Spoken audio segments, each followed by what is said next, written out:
자, 우리 기도하시면서 우리 오후 예배 드리겠습니다. 하나님 아버지, 우리를 사랑하시는 주님 정말 감사드립니다. 우리가 말씀으로 살아갈 수 있도록 도와주시고 깊은 영적 단계에 들어갈 수 있는 우리의 거룩한 이끄심이 있는 하나님의 거룩한 임재 가운데 들어가게 하여 주시옵소서.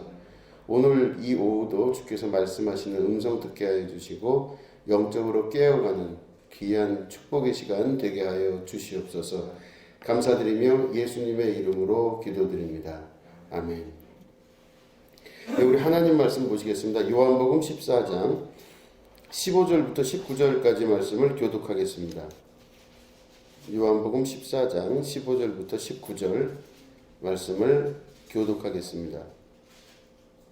너희가 나를 사랑하면 나의 계명을 지키리라. 내가 아버지께 구하겠으니 그가 또 다른 보혜사를 너희에게 주사 영원토록 너희와 함께 있게 하리니 그는 진리의 영이라. 세상은 능히 그를 받지 못하나니 이는 그를 보지도 못하고 알지도 못함이라. 그러나 너희는 그를 아나니 그는 너희와 함께 거하시며 또 너희 속에 계시겠음이라. 내가 너희를 모아와 같이 버려두지 아니하고 너희에게로 오리라. 조금 있으면 세상은 다시 나를 보지 못할 것이로되 너희는 나를 보리니 이는 내가 살아있고 너희도 살아있겠음이라. 아멘. 복음서가 전반적으로 그렇긴 하지만 요한복음의 내용도 겉으로 보여지는 것보다 조금 더 이렇게 집중해서 보시면 굉장히 좀 난해한 부분들이 있습니다. 그래서 그것들을 깊이 있게 막 이렇게 좀 집착을 가지고 들여다보면 그 난해함 가운데 하나님께서 우리에게 말씀하고자 하시는 부분들을 발견할 수가 있게 되는 것이죠. 특별히 요한복음 같은 경우는 다른 그 공관복음과는 다르게 사복음서라고 하는 부분이 들어갑니다. 그래서 공관복음은 마태, 마가, 누가복음이라고 하고 요한복음이 들어가면 공관복음이 아니라 사복음서라고 얘기합니다. 근데 왜 요한복음은 이렇게 따로 그렇게 다른 공관복음과 다른 분야가 있냐면 그 요한복음 안에는 그 요한이라고 하는 사람의 신학적인 의도가 들어가 있다고 보고 또 다른 면으로 보면 비밀과 같이 감추어진 그런 상징적인 의미들이 다른 성경에보다 훨씬 더 강력하게 나타나 있습니다. 그래서 공관복음은 마태, 마가, 누가복음이지만 사복음서, 요한복음이 들어간 거는 사복음서라고 하는 이유가 다 그런 이유가 있는 것이죠. 그래서 요한복음을 잘 보시면 요한복음은 그 안에 다른 복음서와는 다르게 비밀스러운 내용들과 또 영적인 부분들이 많이 들어가 있는 것을 볼 수 있습니다. 그래서 요한복음은 좀 이렇게 읽으실 때 신중하게 보실 필요가 있습니다. 이렇게 보시면 오늘도 우리가 15절부터 19절을 읽었는데 15절 말씀 보시면 너희가 나를 사랑하면 나의 계명을 지키리라 이렇게 말씀을 하고 계십니다. 그러니까 너희가 나를 사랑한다 그러면 진짜로 사랑한다 그러면 내 계명을 지킬 것이다 말씀을 하십니다. 우리가 이 요한복음에 쓰여진 시기가 AD 95년에서 100년 이때쯤이라고 우리가 추정을 하잖아요. 97년이라는 사람도 있고 여러 설들은 다른데 아무튼지간에 이 쓰여진 때가 예수님이 부활하시고 난 다음에 그로부터 대략 한 60년 정도 후에 60에서 55년, 60년 정도 흐른 후에 쓰여진 성경입니다. 요한은 여러분 잘 알듯이 예수님의 제자 중에 제일 나이가 어린 제자였어요. 그러니까 요한복음이 쓰여지는 그 시기는 이미 다른 복음서들이 이미 다 쓰여진 그 이후에 20년 정도 흐른 후에 쓰여진 성경입니다. 그러니까 그거를 감안을 해서 보신다면 베드로와 예수님과의 대화를 사도 요한이 알았겠죠. 그게 뭐냐면 부활하신 다음에 예수님이 나타나셨잖아요. 그리고 아까 말씀드린 대로 이렇게 그 갈릴리에 가서 고향에 가서 다시 그냥 물고기 잡는 베드로에게 예수님 나타나셨잖아요. 그리고 예수님을 만난 그 부활하신 예수님을 만난 베드로랑 예수님과 만난 그 베드로가 대화를 하지 않습니까? 대화를 하는데 뭐라 그러냐면은 이렇게 고기를 구워서 드신 후에 대화를 하는데 네가 나를 사랑하느냐 물어보시죠. 네, 제가 주님을 사랑합니다. 그래서 이제 아가파오, 그리고 이제 제가 그 설교를 드린 적이 있죠. 근데 그 사랑하느냐 할 때 네가 나를 사랑한다면 내 양을 먹이라, 이제 이 말씀을 유언과 같이 하시고 이제 승천하시죠. 그럴 때 이 사랑한다는 그 말이 굉장히 중요한 말이 되는 겁니다. 그러니까 요한에게 있어서는 그런 사건이 벌어지고, 그리고 그 사건에 대한 기록이 있었던 복음서의 내용이 다 쓰여지고, 사람들이 어느 정도 그런 부분을 인식하고 기억하고 있을 훨씬 후 20년 후에 요한이 이거를 쓸 때 요 15절의 말씀은 굉장히 의미 있는 말씀이라고 볼 수 있습니다. 너희가 나를 사랑한다면 내 계명을 지키리라, 이렇게 말씀하셨어요. 그러니까 다시 말해 사랑한다면 예수님 계명을 지켜야 된다는 겁니다. 그 말은 다른 말로 하면 사랑한다 이야기하지만 그 시기, 그 이제 복음서가 이제 공간 복음이 쓰여진 마지막으로 쓰여진 시기보다 훨씬 지난 20년이 지난 후라고 봐도 되고, 뭐 그거보다 더 전에라도 예수님의 말씀을 듣고 예수님을 사랑한다고 고백했지만 계명은 안 지키는 사람들이 계속 나온 거죠. 그러니까 이 사도 요한이 어린 나이에 예수님을 쫓아다니면서 예수님의 말씀을 다 기억하고 알고 있는데, 그리고 마지막 유언과 같이 베드로에게 그 말씀하신 걸 알고 있는데, 너희가 날 사랑한다면 내 계명을 지켜야 되지 않느냐, 이 말씀을 알고 있는데 반대로 그렇지 않다는 겁니다. 사람들은 그렇게 쉽사리 예수님 말씀을 잘 지키지를 않았던 거죠. 그러니까 결국엔 요한이 여기 14장 15절 말씀에 너희가 날 사랑한다면 나의 계명을 지키리라 하시는 이 부분을 다른 성경에서와는 다른 방식으로 여기다 집어넣은 겁니다. 그럼 우리가 그걸 통해 알 수 있는 건 정말로 예수님을 사랑한다면, 또 베드로에게, 수제자에게 유언과 같이 말씀하신 정말 너희가 나를 사랑한다면 내 계명을 지켜야 된다, 내 양을 먹여야 된다 하는 이 약속을 지켜야 된다고 하는 강조법이라고 볼 수가 있는 것이죠. 그러니까 우리가 예수님을 사랑한다고 하지만 실제로는 예수님을 사랑하지 않는 겁니다. 왜냐하면 열매와 결과가 없기 때문에. 계명을 지키지 않아요. 예수님 말씀을 한 귀로 듣고 한 귀로 흘려버리고, 예수님이 십자가 달려 죽으시기까지 왜 죽으셨는지, 그리고 무엇을 지키기 위해서 예수님이 십자가까지 가셨는지를 우리가 잘 기억하지 못하니 그 이후로 나타나는 이 기독교의 역사가, 천주교부터 시작한 그 기독교의 역사가 계속적인 실수를 범해온 겁니다. 왜냐하면 사랑하지만 계명은 안 지켜요. 사랑에 대한 열매가 없는 기독교가 제도적으로 되어 왔다는 뜻입니다. 그러니까 사도 요한이 그 모습을 보고 초창기에 이 구절을 적을 때는 굉장히 강조해서 적은 것이고, 동시에 그 이후에도 계속적인 이 인간사에 있어서의 기독교의 전통과 그 예수님을 믿는 자들의 전통 가운데 이 전통이 이어지지를 않았다는 뜻이죠. 사랑하면 계명을 지켜야 되는데 안 지키는 겁니다. 그러니까 도대체 예수님이 십자가에 달려 죽으시고 지키려고 했던 게 무엇인지를 생각을 해보신다면 우리가 그 비밀을 알 수가 있겠죠. 그 부분들이 그 뒤에 나오는 내용들입니다. 이 우리가 15절부터 19절 읽었는데 18절 말씀은 잠깐 싹 뺄 필요가 있습니다. 뭐냐면 내가 너희를 고아와 같이 버려두지 아니하고 너희에게로 오리라. 이 말씀은 그 당시에 있었던 임박한 재림에 대한 표현입니다.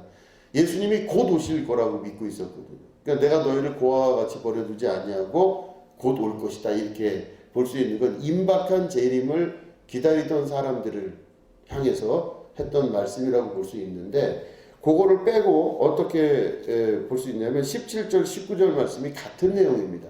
제가 읽어보겠습니다. 그는 진리의 영이라 세상은 능히 그를 받지 못하나니 이는 그를 보지도 못하고 알지도 못함이라. 그러나 너희는 그를 아나니 그는 너희와 함께 거하시며 또 너희 속에 계시겠습니다. 이렇게 말씀하셨어요. 그러니까 세상은 하나님을 능히 받지도 못하고 알지도 못할 것인데, 왜 그러냐면은 보지도 못하고 알지 못할 건데, 왜냐면은 하나님이 우리 속에 계시기 때문에 세상은 알 수가 없다 이렇게 말씀하세요. 이렇게 보니까 좀 난해하시지 않으세요?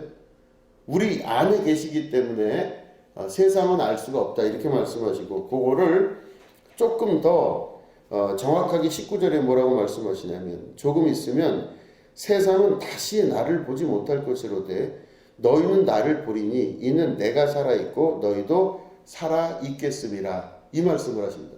이 17절하고 19절이 요 전체 읽은 본문의 가장 중요한 핵심이라고 볼 수 있습니다. 예수님이 말씀하신 요 비밀, 다시 말해 이 말씀 안에 있는 비밀의 뜻이 무엇인가, 이게 굉장히 중요한 것이죠. 보시면은 세상은, 17절 보니까 세상은 능히 그를 받지 못하나니 이는 그를 보지도 못하고 알지도 못하니라.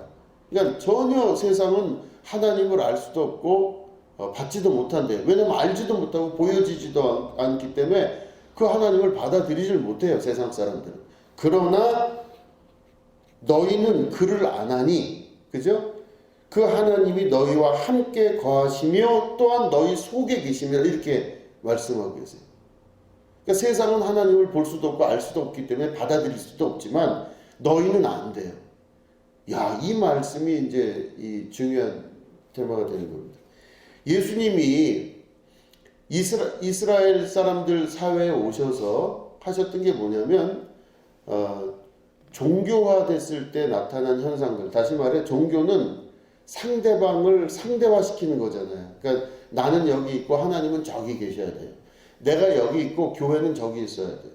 나는 여기 있고 예루살렘은 저쪽에 있는 거예요. 그래서 예루살렘 성전이 내가 서 있는 데서 내가 봐야만 예루살렘 성전이 있는 거예요. 하나님은 내가 여기 있는 상태에서 저쪽에 계신 분이기 때문에 내가 그 하나님을 믿음으로 인식하고 인지하고 결정해 줘야 하나님이 존재하는 거예요.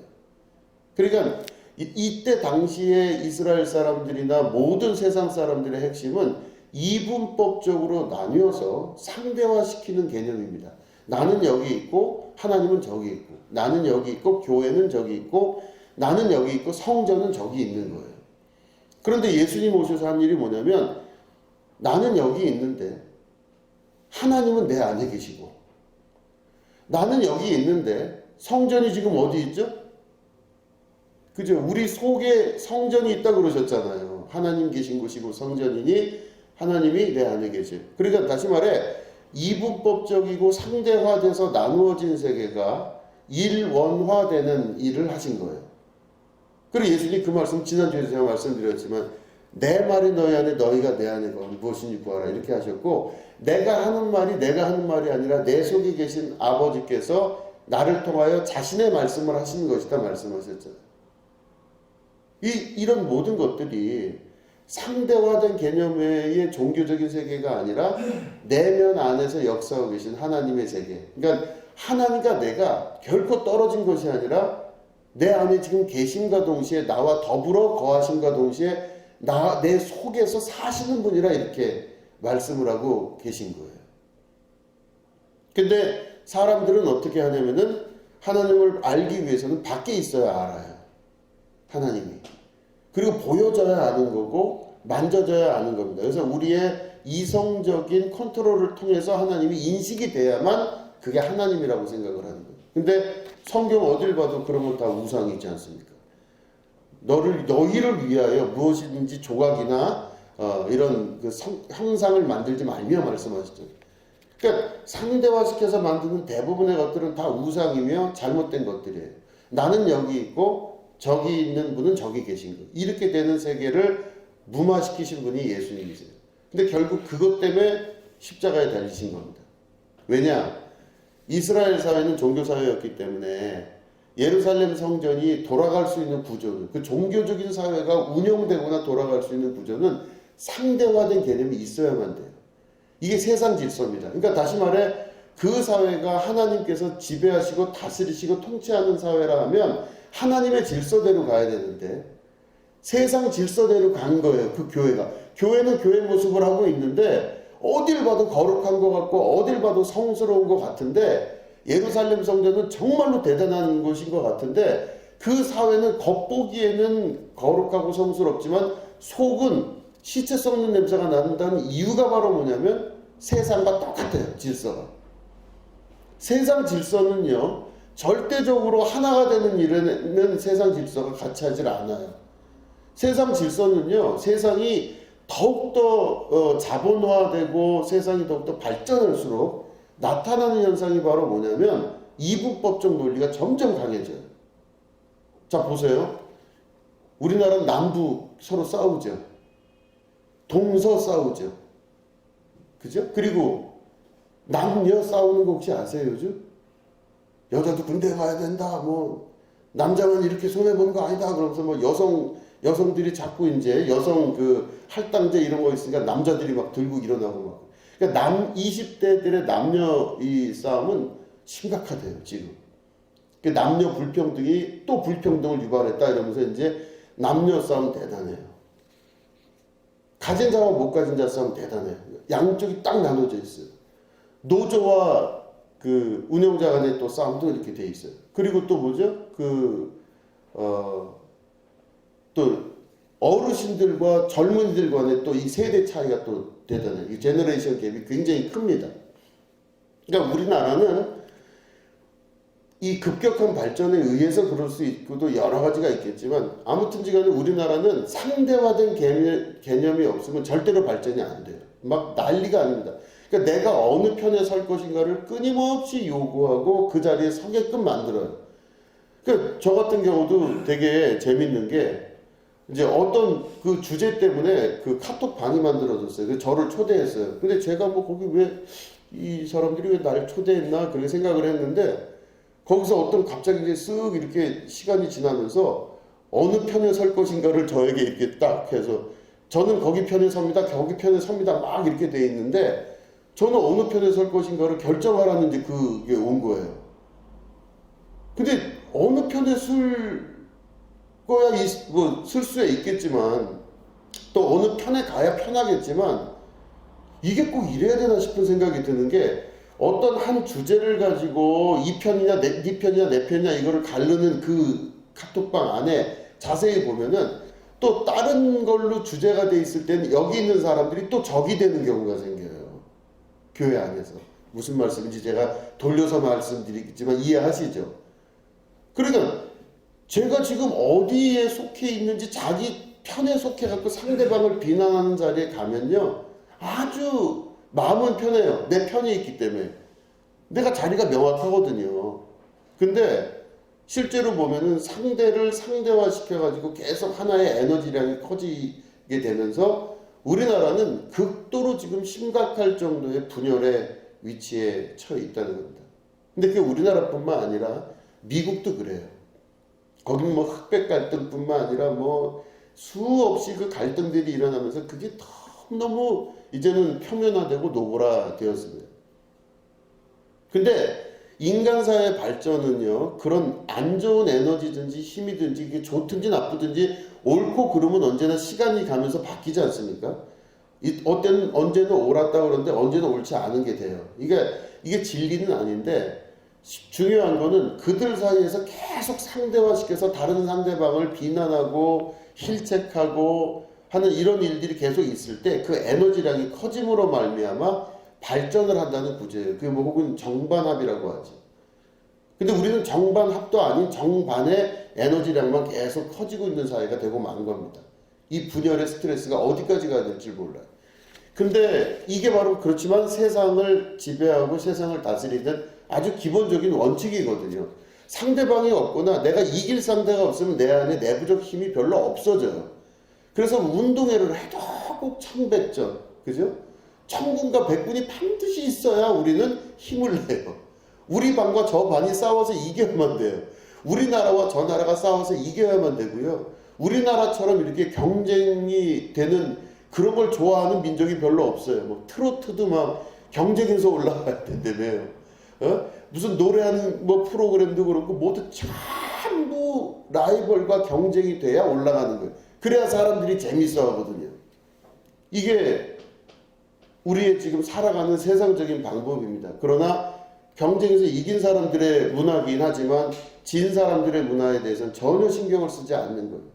이게 여러 가지 그런 것들이 있는데 어쨌든 세상이 돌아가는 방식은 기본적으로 이분법적으로 나뉘어서 상대방에 대한 비난과 상대방을 이겨야만 된다라고 하는 정확한 원칙이 있어야 굴러가는 것이 바로 세상의 이치입니다. 이게 당연한 거예요.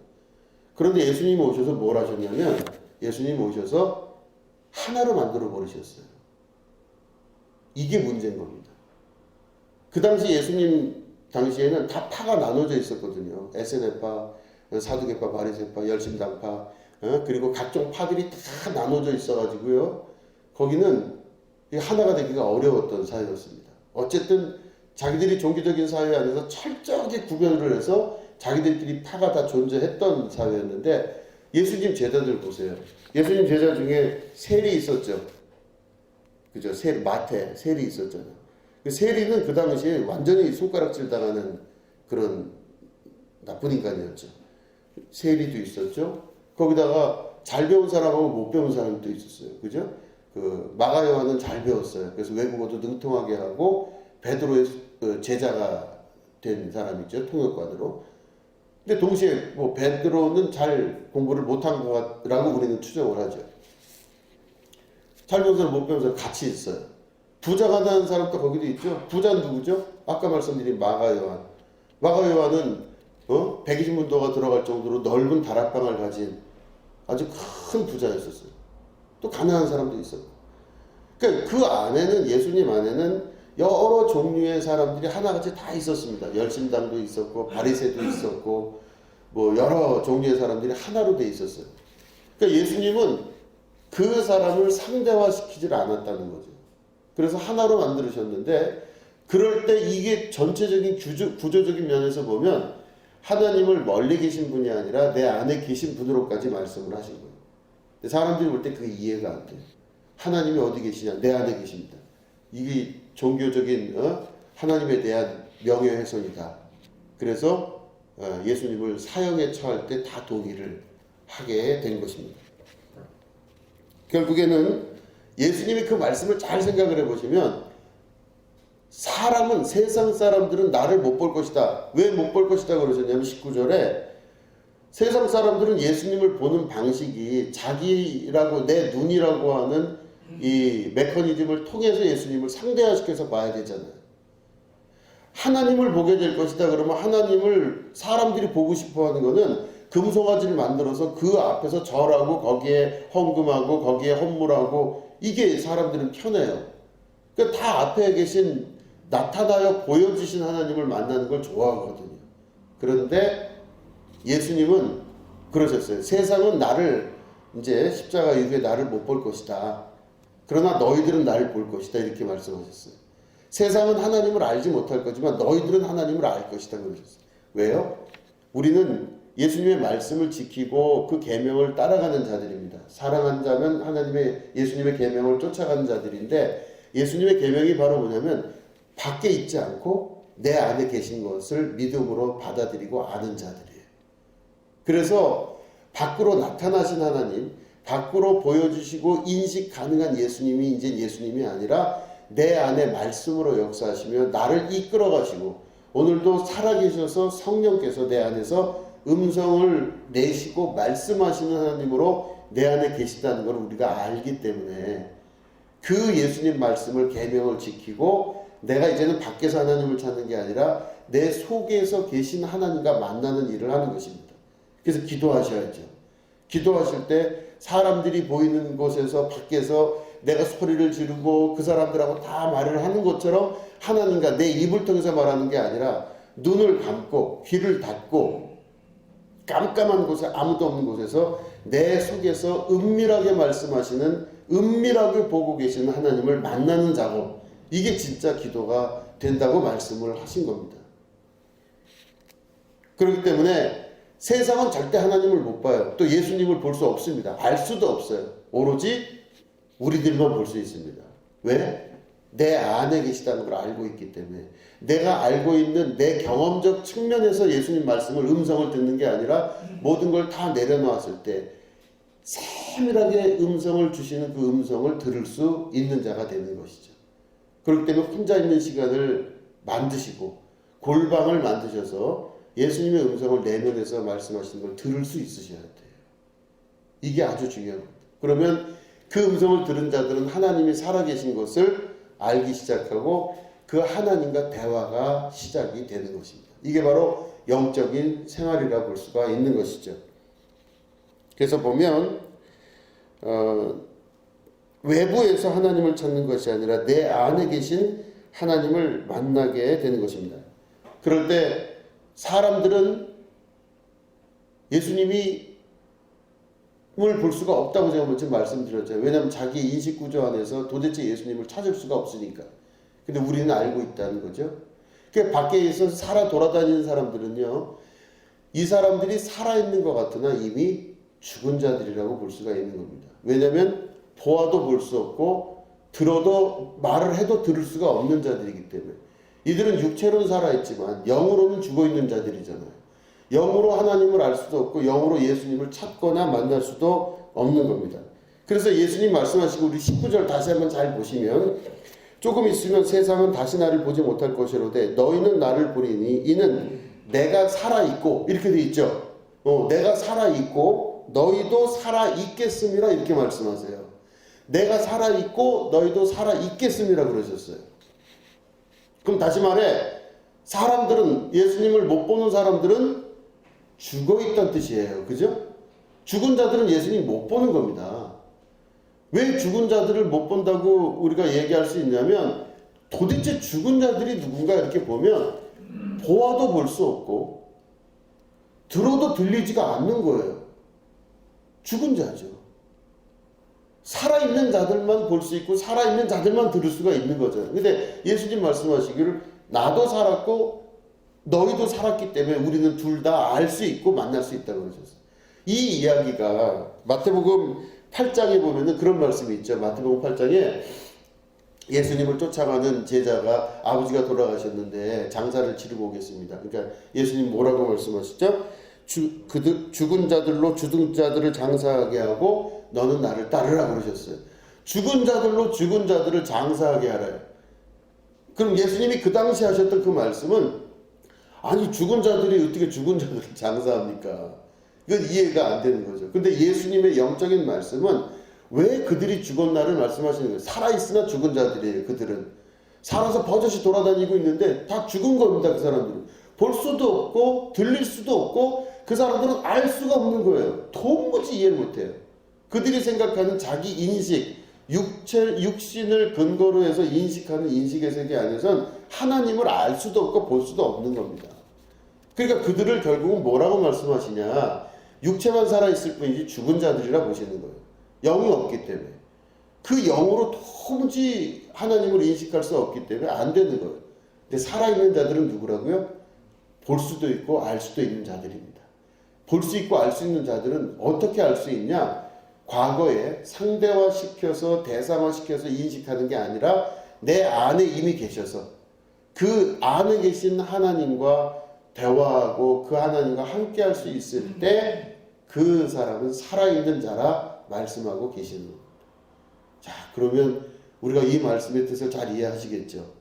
멀리서 혹은 가까이서라도 눈에 보이거나 현상적으로 나타나는 여러 가지 것들이 아니라 내 속에서 역사하셔서 내 속에서 나오는 것들로 세상을 만들어 가신 하나님, 생수의 산물이 내 속에서 막 쏟아져 나오는 것처럼 하나님의 나라가 나를 중심으로 이루어지게 되는 그런 역사, 이거를 경험한 자들만이 살아있는 자들이고 그 살아있는 자들은 반드시 살아계신 예수님을 볼 수가 있고 살아계신 하나님을 만날 수가 있는 겁니다. 제가 주일 대예배 때마다 항상 기도 먼저 할 때 오늘 우리가 살아계신 하나님을 예배합니다 이렇게 얘기하잖아요. 게다가 살아계신 하나님을 만날 수 있는 사람은 살아있을 때만 가능한 것입니다. 여러분들 모두 부활하신 주님과 같이 살아계셔서 오늘도 우리와 함께 하시는 그 주님을 만나고 대화하시는 여러분 되시기를 주님의 이름으로 축원드립니다. 기도하겠습니다. 하나님 아버지, 이 말씀 기억하며 살아계신 주님을 항상 모시고 기쁨으로 이 땅에서 승리하며 살아갈 수 있도록 도와주시옵소서. 버젓이 모든 일을 다 잘하고 있는 듯이 보이지만 그들은 죽었다 말씀하시는 예수님 말씀 기억하게 하시고 우리가 살아가는 동안 내 안에 계신 주님과 함께하며 기쁨으로 살아가는 승리의 주님의 자녀들 될 수 있도록 도와주시옵소서. 감사드리며 예수님의 이름으로 기도드립니다. 아멘.